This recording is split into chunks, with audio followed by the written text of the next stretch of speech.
पत्थरों वाली गलियां कभी रौनक से भरी, अब डर के साये में डूबी थी। साल था 1942।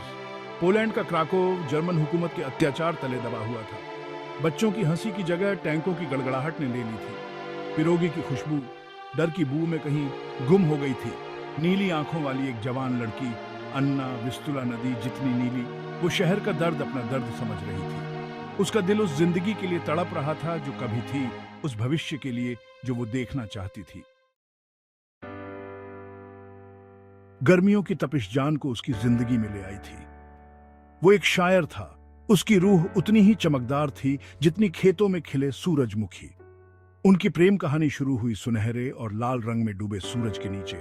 चोरी छिपे देखना, शर्माते हुए मुस्कुराना, हमेशा साथ रहने की बातें करना। जान अपने शब्दों से उसकी रूह के कैनवास पर सपने उकेरता था। वो जवान थे। उनका प्यार अंधेरे में डूबती दुनिया के लिए उम्मीद की किरण था। जंग ने अपनी परछाई उनके जीवन पर डाल दी थी। जान को ईस्टर्न फ्रंट भेज दिया गया। उसने वापस आने का वादा किया। उसके खत प्यार और यादों से भरे अन्ना के जीने की वजह थे। हर खत एक अनमोल खजाना, बार बार पढ़ा जाता जब तक कागज पतला ना हो जाए। लेकिन डर एक सांप की तरह अन्ना के दिल के चारों ओर लिपट गया। बाजार में फुसफुसाहट हो रही थी। लोग बता रहे थे कि क्या क्या जुल्म हो रहे हैं, जिंदगियां बर्बाद हो रही हैं, सपने टूट रहे हैं। एक धुंधले से दिन खत आया। अन्ना के हाथ कांप रहे थे जब उसने खत खोला। उसका दिल उसकी पसलियों से टकरा रहा था। जान के शब्द स्याही में लिखे हिम्मत और निराशा की कहानी कह रहे थे। उसने उन भयावह चीजों के बारे में लिखा था जो उसने देखी थी, उन दोस्तों के बारे में जो उसने खो दिए थे। फिर भी उस अंधेरे में उम्मीद की एक किरण थी। उसने प्यार के बारे में लिखा, अन्ना के बारे में, एक ऐसे भविष्य के बारे में जो वे साथ में बिताएंगे। मुझे प्यार करते रहना अन्ना, उसने विनती की तब भी जब दुनिया भूल जाए कैसे प्यार करते हैं। उसके शब्द उनके प्यार का प्रमाण थे।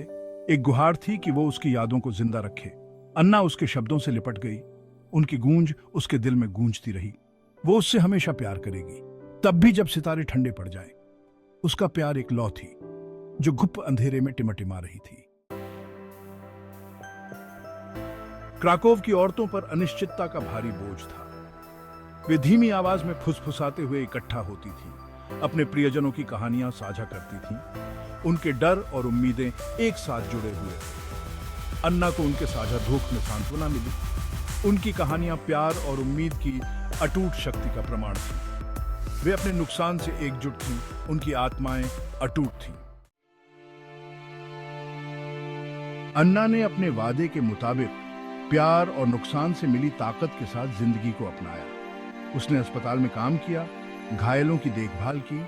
उसका स्पर्श उनके जख्मों पर मरहम का काम करता था। नेकी का हर काम जान की याद में एक श्रद्धांजलि थी। वो एक ऐसी जिंदगी जिएगी जो उसके बलिदान के काबिल हो, एक ऐसी जिंदगी जो उद्देश्य और अर्थ से भरी हो।